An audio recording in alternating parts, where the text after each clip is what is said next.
Hello and welcome to another episode of JA is Red. I'm your host Serum. I know I've been away for a long time, but stay tuned. I got a lot of Manchester United news to give you, so head right in.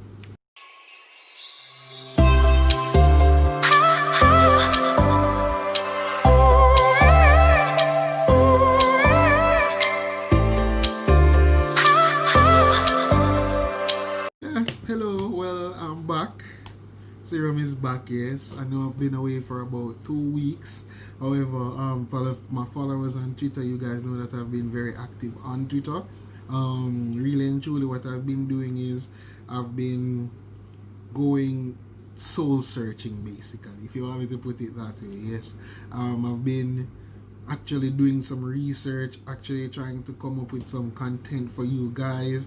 Going forward, new style of edits. I would try and put out all the works in this video right now, but this is just an intro video to say yes, I'm back and ready to give you bigger and better things. Now let's jump straight into it. Today is Donny Day, or the day for the Don, or DVB Day. But if you don't know now and you're a Manchester United fan, I don't know what cave you live in or where you're living now, but Donny Van de Beek is a Manchester United player.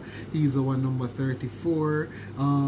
There's a whole backstory to the whole reason why he took that 34 as it relates to his friend. I think it's very heartfelt and warming that he did that for his friend.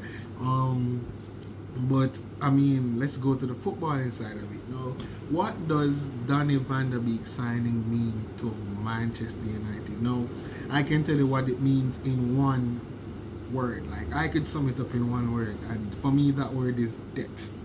Now, if you want to try and use some other words to sum it up, go ahead, blow up the comments, let me know what you think or how you would summarize that one signing. But for me, it's squad depth, and more importantly, it's cover for Bruno Pogba.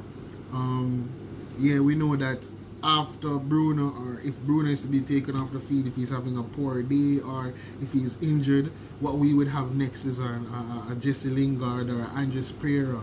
No offense to Jesse Lingard, no offense to Andres Pereira, but they're just not Manchester United players, and they're not at that level. I think if they were to go to like a West Ham, Aston Villa, Leicester, they could have probably done a job. Maybe not a Leicester for all of them. I think Jesse Lingard would be a good fit for Leicester. He's energetic, he presses well. He's still there's a baller in there. He just needs to leave that Manchester United hype environment and kind of press for his career. But as I said, Jesse Lingard is probably the best of the options that we have, and I don't think he's a Manchester United level. Now, Donny Van de Beek is more of a Bruno type, Pogba type player. He's definitely not a holding midfield player. He could do a job there, but he is no replacement for Matic or McTominay or even Fred. He's more of a cover, as I said, for Pogba and Bruno. If you study his style of play or his stats, because you have the stats merchants out there who all day focus on his stats. If you really notice it, he gets into positions. He plays like 1.7 key passes per game. Last season he had 14 goals, 7 assists. I mean, from midfield, that is an actual big achievement for me, or a good return for a season. And some persons would argue and say, oh, but it's the Dutch league, it's another version of a farmers league. But for me, we've had success from the Dutch national team, from the Dutch side of things. I mean, there are certain Vans that you don't want to forget, like your Van Persie's, your Ruud van Nistelrooy, and your Edwin van der Sar, and the reason I gave you that for the Van der Sar is because he was instrumental in the signing as well as a legend of the club. He knew that this also was an important signing for Manchester United. He helped us to get it over the line. For whatever it's worth, and I know my very small channel probably you won't hear it, Edwin, but from my heart I want to express my gratitude for you. If it wasn't for you, I know I wouldn't sign Van de Beek this fast, and I'm really appreciative of the work you've done there. Now, as I said, Van de Beek is a more of an attack-minded midfielder. I don't want to say he's an attacking midfielder because he's more box-to-box, because he can tackle. He does well as it relates to interceptions, but his statistics are more closer to like a De Bruyne, Bruno versus like a N'Golo Kante or a Jorginho or those players. Not to say that he doesn't do well in some of those fields, but as I said, he's just not a holding midfield player. He's a box-to-box, attack-minded player. Now, let's go to some of the transfer rumors now, because, you know, as I said, this is a bit of a small video, just an intro. I'm trying to run through all of our transfer rumors so far and our actual transfer success or our transfer ins, which, as I said, was DVB. Now, first rumor is to go and sign is as it relates to a centre back. Now, we have a few players mooted for a move, or we are actually going on for a move. Like, we're looking at Upamecano. That's RP Leipzig, if I said the name correct. Remember, I'm Jamaican, so there's some of these names that I'm not sure of, like RP Leipzig or whatever you want to pronounce it as. We have also, let's see, Paul Torres, or if his name is pronounced, as I said, forgive me for pronouncing your names incorrectly. I'm not used to some of these players like Paul Torres, as I said. And we also are looking for that Monaco guy, Baladashi, or whatever his name is as well. Those three defenders are the defenders that we're looking at to kind of bolster our defense. Personally, I don't think that we will actually make any signings in defense until we offload a few defenders, or not, at least one. Particularly, I can think of offloading Smalling. I think right now there's a deal in place with Roma.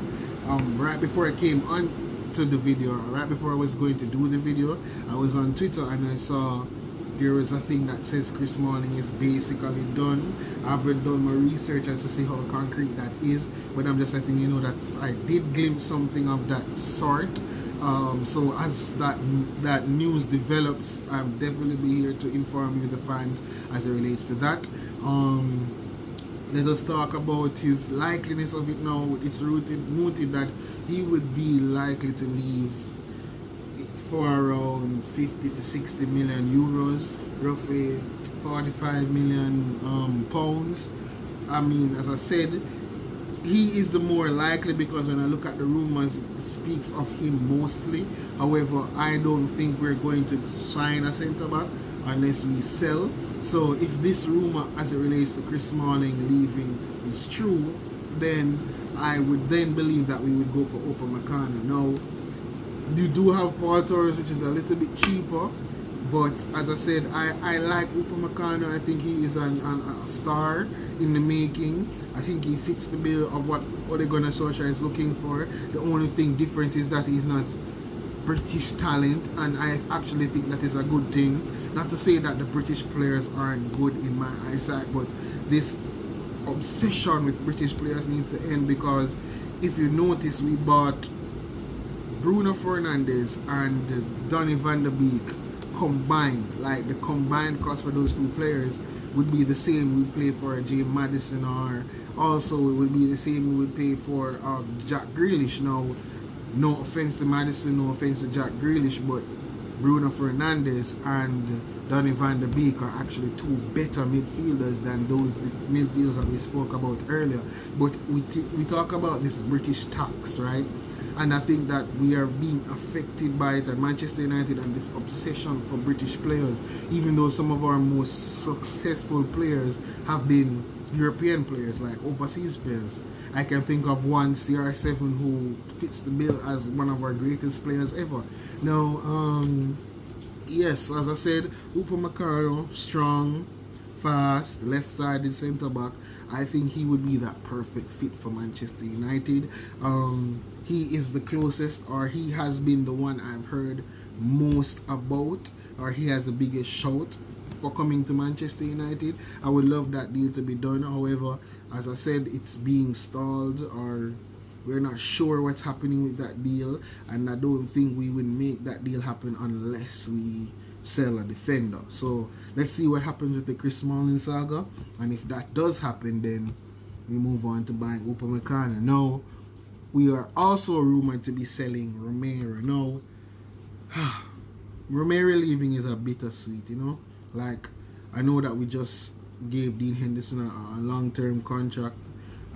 He's looking to press the hair now for that number one spot, so we don't really have space for our next keeper. And I really do think that Romero is good enough to be a number one keeper.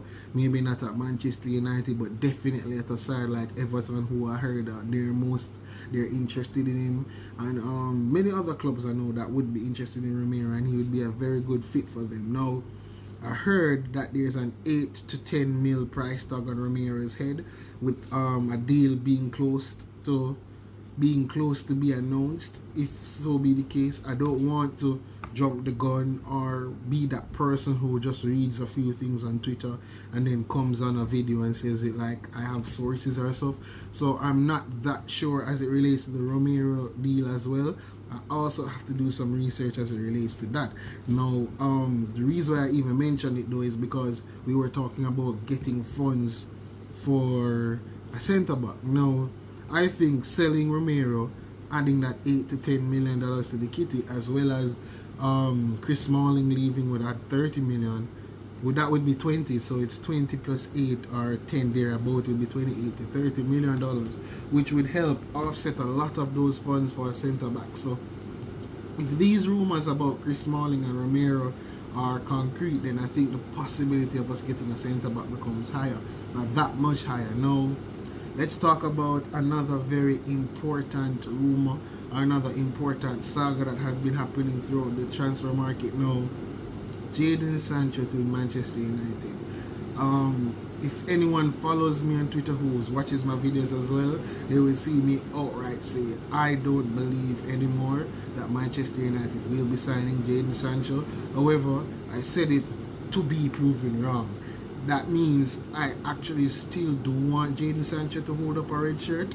I hope that he does. It's just that knowing how poor my club has been as it relates to signings, I'm a bit reluctant to say yes, it will still happen, you know. This is what happened last season as it relates to Bruno and the transfer saga last summer, I should say. And you know how that turned out. We didn't get Bruno.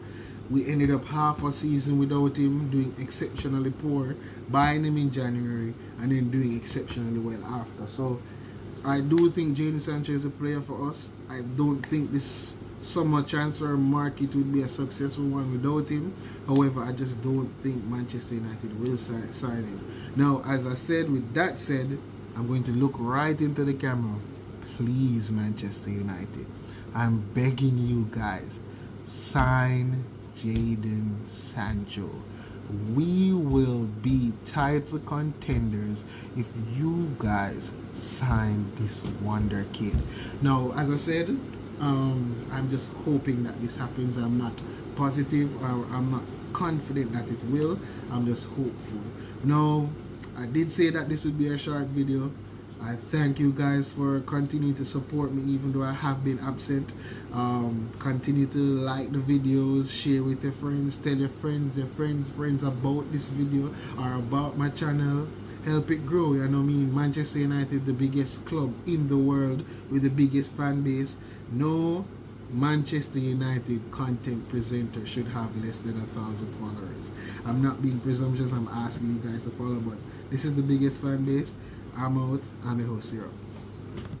Oh, hey, don't forget to like and share, subscribe and hit the notification bell, and you can leave a comment while you're at it. Thanks.